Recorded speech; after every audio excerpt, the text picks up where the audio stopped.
minutos de la mañana. Vamos a conocer parte de algunas frases, justamente, reflexiones que nos dejó el padre Francisco de Rú, presidente de la Comisión de la Verdad, ayer en la presentación de este informe.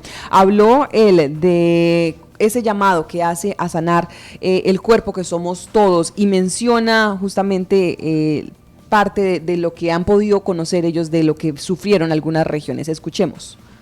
Llamamos a sanar el cuerpo físico y simbólico, pluricultural y pluriétnico que formamos como ciudadanos y ciudadanas en esta nación.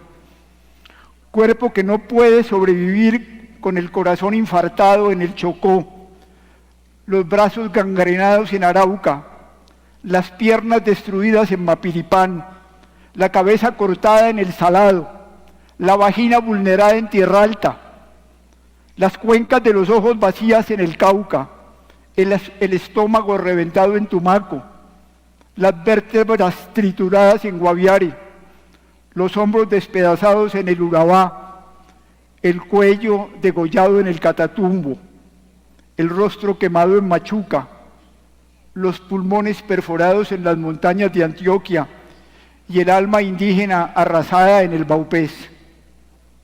Llamamos a liberar nuestro cuerpo simbólico y cultural de las trampas del temor, las iras, las estigmatizaciones y las desconfianzas, a sacar las armas del espacio venerable de lo público, a tomar distancia de los que meten fusiles en la política, a no colaborar con los mesías que pretenden apoyar la lucha legítima con ametralladoras.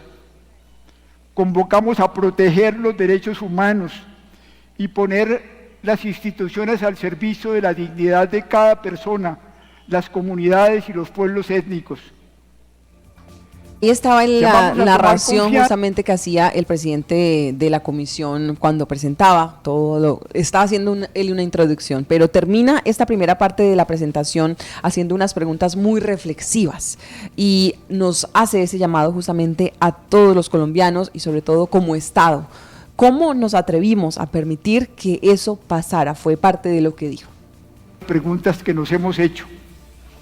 ¿Por qué el país no se detuvo para exigir a las guerrillas y al Estado parar la guerra política desde temprano y negociar desde el principio una paz integral? ¿Cuál fue el Estado y las instituciones que no impidieron y más bien promovieron el conflicto armado? ¿Dónde estaba el Congreso?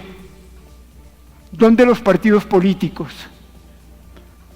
¿Hasta dónde los que tomaron las armas contra el Estado calcularon las consecuencias brutales y macabras de su decisión?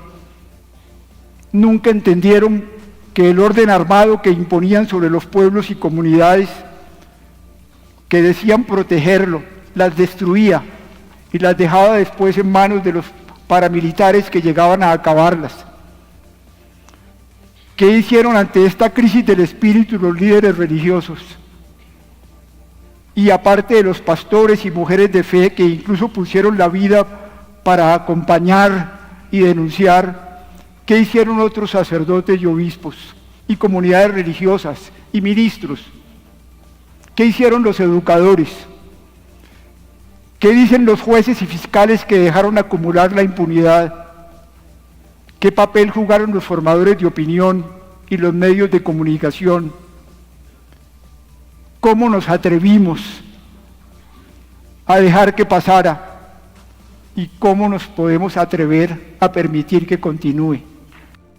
¿Cómo nos atrevemos a permitir que continúe? Es justamente esa pregunta reflexiva que hacía el padre Francisco de Rú. Vamos a saludar hasta ahora al coordinador regional de la Comisión de la Verdad del Guaviare, Heriberto Tarazona, quien ayer estuvo pues muy pendiente en la ciudad de Villavicencio, justamente también acompañando este momento histórico para nuestro país. Heriberto, muy buenos días y bienvenido a Marandúa. Buenos días, Laura, buenos días a la mesa de trabajo y a todos los oyentes de Marandúa Estéreo. Bueno, pues un día muy importante para Colombia, pero también para ustedes. Más de 3 años les ha tomado construir ese informe final que ya, pues por fin han entregado al país, a las víctimas, a todos los que estemos interesados en conocer esas historias. ¿Cómo se sienten hoy después de haber publicado el informe final, Heriberto? Bueno, ayer con el equipo decía primero el agradecimiento a todas las personas que confiaron en nosotros para compartir su historia, para compartir su testimonio. Creo que eso fue fundamental para poder construir ese informe que presentamos ayer a la sociedad, al país. Muy emotivo todo. Nos generó un sentimiento de haber hecho el trabajo, de haber cumplido, de haber logrado un producto muy importante porque reconoce la voz de los campesinos, la voz de los indígenas, el dolor de las madres buscadoras, reconoce las afectaciones a la mujer y hace un llamado de esperanza, de que nada, a pesar de esas situaciones que vive en el pasado, hay una esperanza de un país que sueña con la paz y como lo decía el presidente electo, no es sin conflictos, no es un país de utopías, sino un país de mucha reflexividad, de mucho diálogo, de ánimos de vivir en un ambiente de convivencia, de paz. Las víctimas ayer se sintieron dignificadas por el reconocimiento que hace la Comisión de la Verdad. Estuvimos ahí en Villavicencio, hubo una delegación de Guaviare por campesinas, integrada por jóvenes, líderes, y aquí estuvimos muy contentos, lloramos muchas veces, tuvimos la oportunidad de presentar la obra de teatro Los Bombardeos del Pato, y es una obra que sigue representando las verdades del conflicto, sigue siendo un hito de cómo que da respuesta a esas preguntas que hace el padre Pacho, y es, oiga, se nos normalizó la guerra, la violencia, y hoy podemos hacer conciencia de eso, ¿no? Es lo más importante. Estamos en un proceso de paz, estamos en un momento en que podemos mirarnos a los ojos y hablar de lo que nos pasó sin odiarnos, sino buscando la reconciliación, buscando que no se repita. Esa es tal vez la gran apuesta, conocer esa verdad y como dicen ustedes, si hay futuro si hay verdad. Y Heriberto, hablando justamente del capítulo de Guaviare, pues hasta el momento yo hemos podido conocer algunos apartes donde mencionan situaciones como el reclutamiento de menores para la guerra, el desplazamiento forzado que afectó a muchas familias, hablan de al menos 4.700 menores que habrían sido reclutados para la guerra, entre ellos unos que fueron reclutados en San José del Guaviare, en Miraflores también, aquí en el departamento del Guaviare. ¿Qué se destaca, digamos, o qué podemos encontrar puntualmente del departamento del Guaviare? Lo decía ayer, pero ya hoy me puedes dar un poquito más de esa información y de esos datos que vamos a encontrar en ese informe. El informe, nosotros entonces, como les contaba ayer, en la página web se está cargando todos los informes. El informe en el capítulo de Colombia Adentro está el informe sobre Orinoquía. Tengo entendido que hayan tenido dificultad para cargarlo. Ayer se colapsó la página de la web porque muchos colombianos y colombianas estaban queriendo acceder a esa información. Ahí en el capítulo de Guaviare, donde va a estar relatando la historia de Guaviare, va a ser muy evidente todo el tema de la afectación a los pueblos indígenas, las maneras como, en especial, cómo documentamos cómo fue afectado el pueblo Hu en términos del asesinato de sus líderes y el desplazamiento de las comunidades indígenas de Barranco Colorado, Caño Ceiba, también del plan de Cumare y las comunidades de Mocuare. Esas comunidades son las comunidades que siguen siendo hoy desafortunadamente víctimas del conflicto, porque allí no se ha restablecido, allí se recicló la guerra y son comunidades que están a la deriva. Documentamos también toda la afectación al pueblo Nucac a partir del asesinato, la desaparición realmente de Monicaro, un líder de los Nucac muy emblemático, que fue el detonante para el desplazamiento de la comunidad Nucac que habita el sector de la trocha ganadera. También, bueno, documentamos por etapas del conflicto armado, haciendo también un reconocimiento a la transformación de las relaciones entre la guerrilla de las FARC y la población.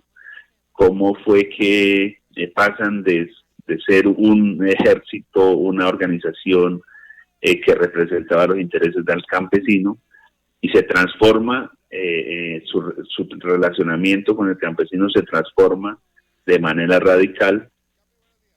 Documentamos también que parte de la respuesta a esa transformación es la lucha por el control de la coca y el narcotráfico.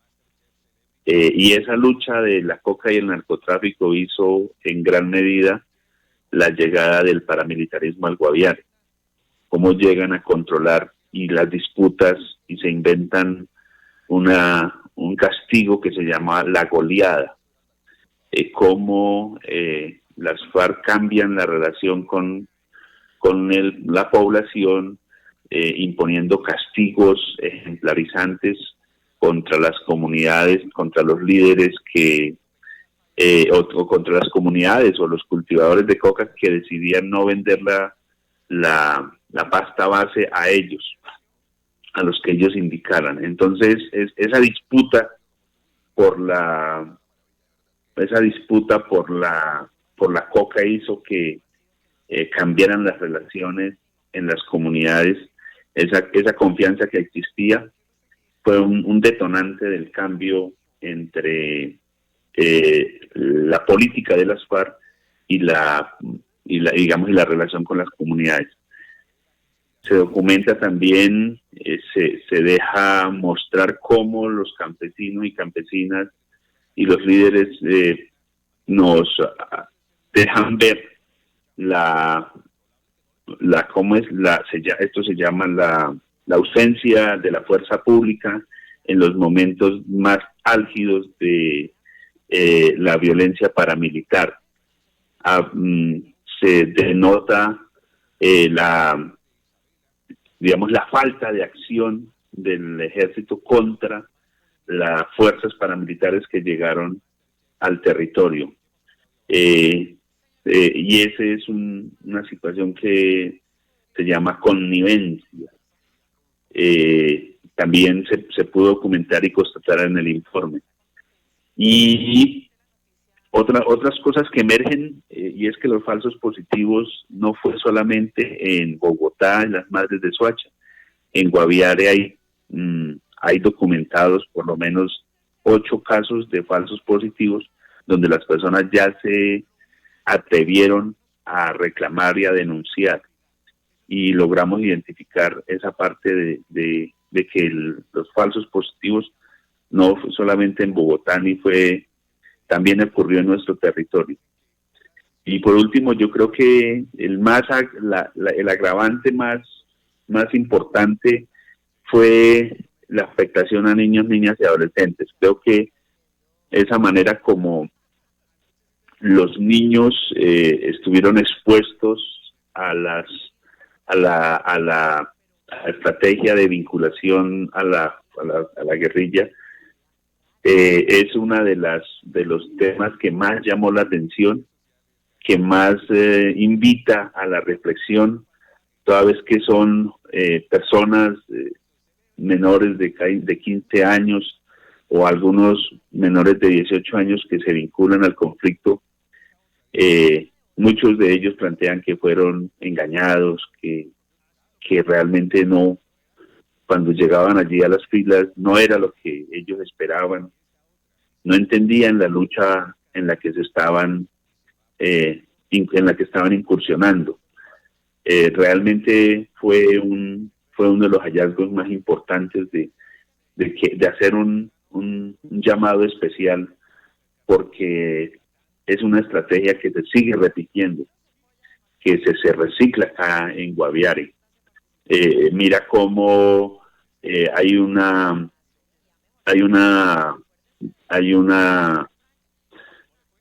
como te digo, hay unas cifras de que en Guaviare y hay una alerta temprana de la Defensoría donde se manifiesta de el reclutamiento y la vinculación de niños y niñas nuevamente a esas facciones de las FARC que no se acogieron al acuerdo de paz.